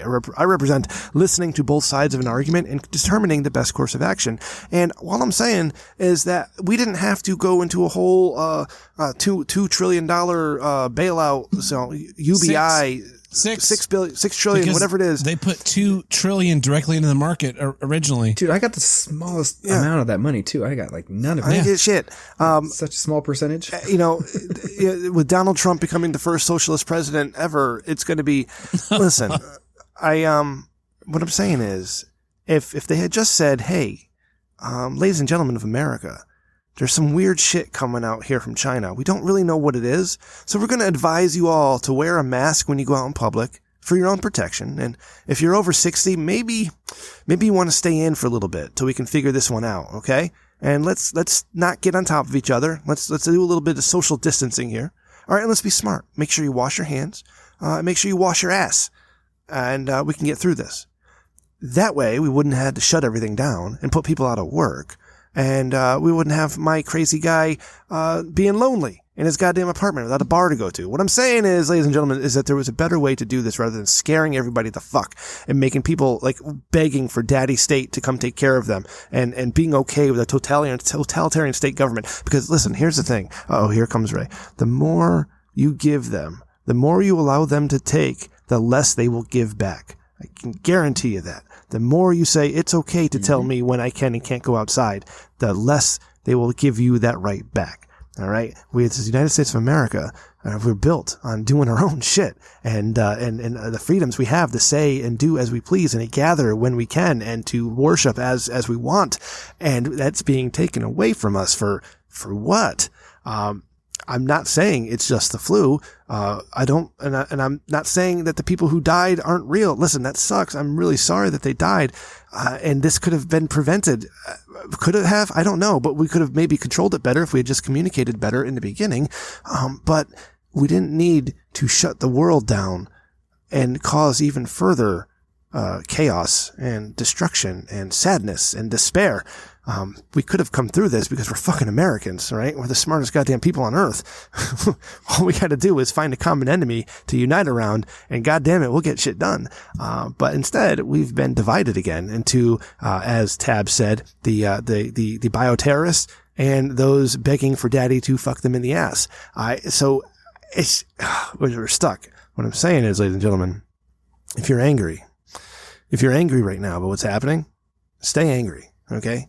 Stay angry. Do not let them keep what they took. We're going to get that back. We're going to get all that shit back. We're going to have our freedoms back. We're going to be able to go out to a goddamn hot pot restaurant, Ray.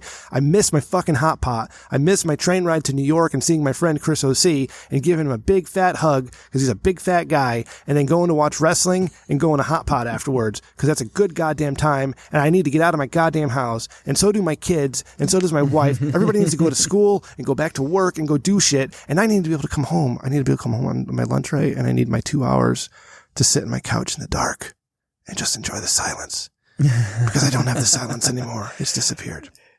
Do your kids stay up super late too? Yes. Nowadays? God damn it. They might still be up now, Ray, as for all I know. It's a perpetual weekend. Jesus. It's like my poor wife, right? She doesn't even know what day of the week it is because every day is the goddamn same. Now, I'm one of the lucky ones. All right. I'm one of the lucky ones, Ray and Tab, is that I'm an essential employee. So I go to work every day. And my wife is working from home and she's getting paid her full pay. We're the lucky ones. And it's the other people that I worry about. And being a selfish prick as I am, it's weird for me to worry about other people, but goddamn, I do worry because, when shit starts going crazy, I don't own guns. You don't own guns? Oh, you got to fucking change that like right away, man. Oh, I have 2 handguns. I have a carry handgun and a home handgun, you know, just in case. But it's weird that people like you, people like me, who say we want to let people go back to work, we're told that we are selfish. And like, I'm like you, I'm getting paid to stay home currently. As of April 15th, all of my PTO will be deleted and I'll still be getting paid, but they just decided to take away all of my made up currency that the company gave me. It's really weird. It's like, we're going to pay you through the end of June, but we're taking all this imaginary currency with us. Oh, thanks. What? I appreciate that. Anyway, that's not important. I'm one of the lucky ones. Like, there are people that literally work jobs, like shit jobs, bartenders, waitresses, just regular shithole jobs that are not working right now through no fault of their own. Through no fault. Like that was the thing. I got into a huge argument with my people at work about me losing my PTO. And I'm like, what happens when we come back on May 1st and all of my PTO is gone? And they're like, well, we don't know. What do you, the fuck do you mean you don't know? You're just taking this from me. Like, what am I supposed to do? I didn't choose to not be at work. I'd prefer to go to work, and not because people have been calling me I've been called a fucking serf so many fucking times this week on Twitter because I want to go to work. Like, let me fucking give you a little bit of information about what's going on in my life, right? When I was fucking 18 years old and had nothing, the thing that I dreamed of most was my current job and my current car. So the fact that I fucking nailed both of those means a lot to me. And by all means, I don't love going to work, but I don't love going to my job, but I do love my work. The thing that I have dedicated my life to for years. I have spent years becoming very, very good at what I do. And I have worked myself up from fucking nobody to the person that I am today and earned the respect of my peers and my betters and my lowers to where when I say thing, the people listen because they know that I don't say things because I don't know what I'm doing. And you, the fucking coward who wants to stay home, has taken all of that from me. So now I am stuck sitting here in my apartment doing doing nothing but drinking all fucking day, driving around in my car, watching James Bond, watching Star Trek, and you try to figure out why I'm upset. This is why I'm upset, because the purpose that I have dedicated every fucking waking day of my life to since I was fucking 16 years old has been absolutely stolen from me, and now I am really looking into a future where it's going to be stolen from me in perpetuity because we're going into a recession. And you know the first fucking thing that goes in the recession? Unnecessary expenditures like going to the theater. So thank you so much for saving me from nothing and putting me into poverty. I really, really, really appreciate it. Check out Tab every 7 days at here'swhatidon'tget.com. The Here's What I Don't Get podcast. Yeah, episode 177 coming soon. Yeah. Tab. I feel you, man. It's ridiculous. Yeah, absolutely, man. Thank you for that. Preach, brother. It felt really good to get that off my chest. I appreciate you. Yeah, I can tell. I can tell. What do we got coming up? And Here's What I Don't Get. Tell me a little bit about that. And I already gave the website, but you know, how can we follow you on Twitter and all that fun stuff? So my personal Twitter is Madcucks on Twitter, MADCUCKS. Here's What I Don't Get is a podcast. It's basically The Biggest Problem, but with a new name. We do four issues an episode where my co-host and I, who's my best friend, and there's no chance of us like having huge falling out because we've been best friends for like 15 years now. He and I sit down, we talk about some issues that go back and forth. Sometimes we really disagree. Sometimes we agree. And we do that every week. The episodes come out on Thursdays at about 7:00 Central Time. Along with that, we have all of our bonus content where we do movie commentaries. We do bonus episodes. We do mini-sodes where we talk about smaller issues, like something we couldn't talk about for a full episode. Just, you know, like little things like, this last week was microwave beeps. My microwave, and it's probably because I'm stuck at home cooking a lot of food. My microwave drives me crazy. Like I put my Hot Pocket in the microwave and it beeps every like 3 minutes to let me know there's a Hot Pocket in there. Like, dude, I fucking know. Please stop going off. I'm trying to do something. Same. Oh, you know what I've got? My internet comes with a battery backup. And it's in my closet behind so I got to take like 4, 5, 6 screws off to get to the thing. And it started beeping like, I don't know, 6 months ago, but it just beeps once every, few minutes. And it's so faint that you don't hear it until at night. But by then you're like, fuck, like it's dark. I'm in bed. I'm not going to get.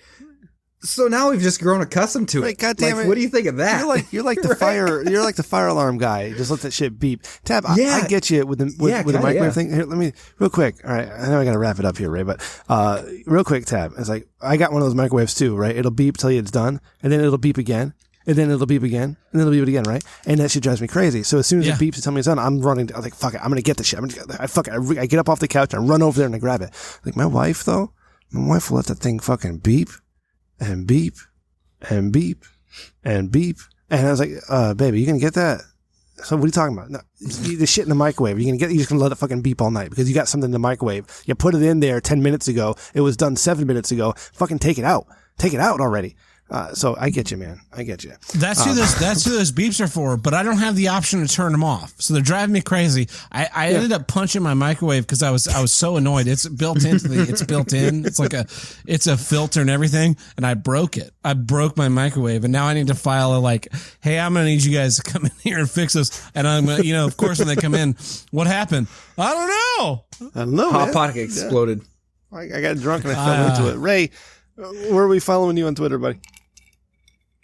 On Twitter at Jules Winfeld. That's it. I'll be there. That's it. That's right. All right. So you can follow the show on Twitter at Rich Dickman Show.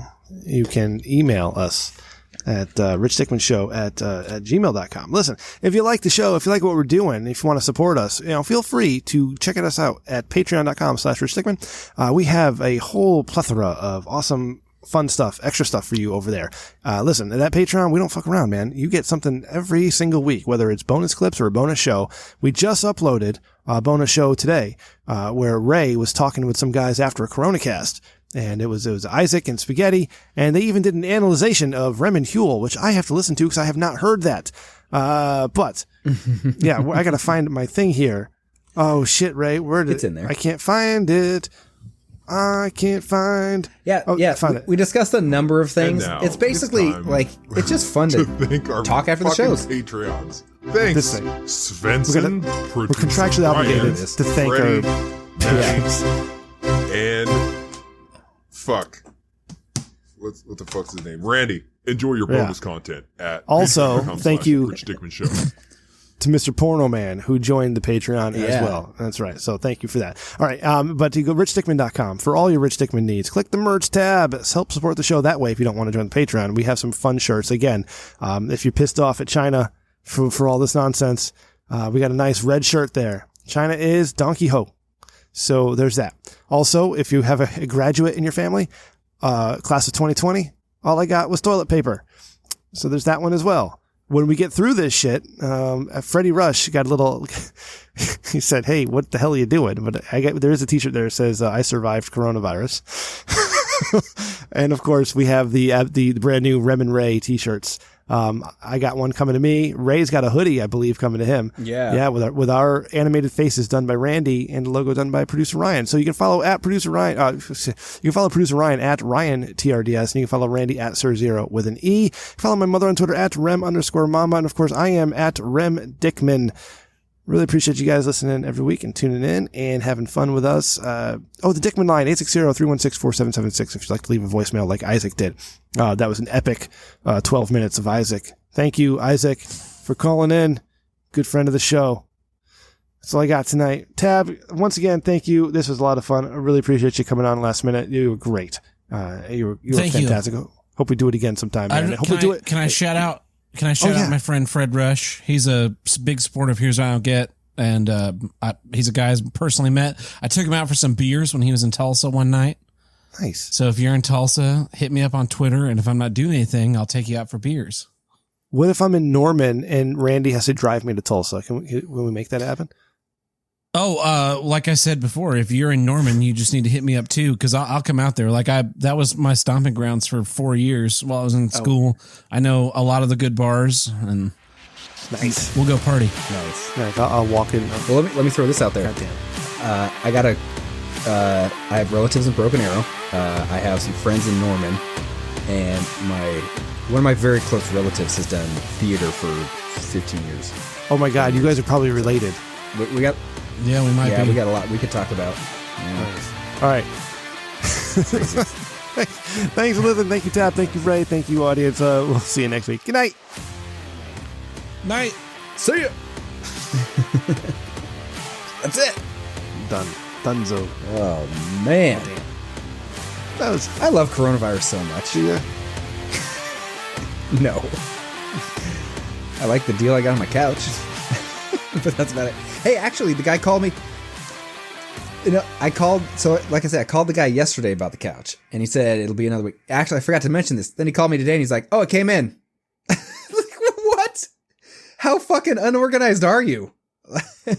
So Saturday, I'm gonna pick it up Saturday. He's not open on Fridays apparently, but whatever. So I guess how are you not open on Fridays if you own a business? How are you fucking not open on Fridays? Like what the? I don't even know. I don't even know. I think it's like not a side business, but like kind of.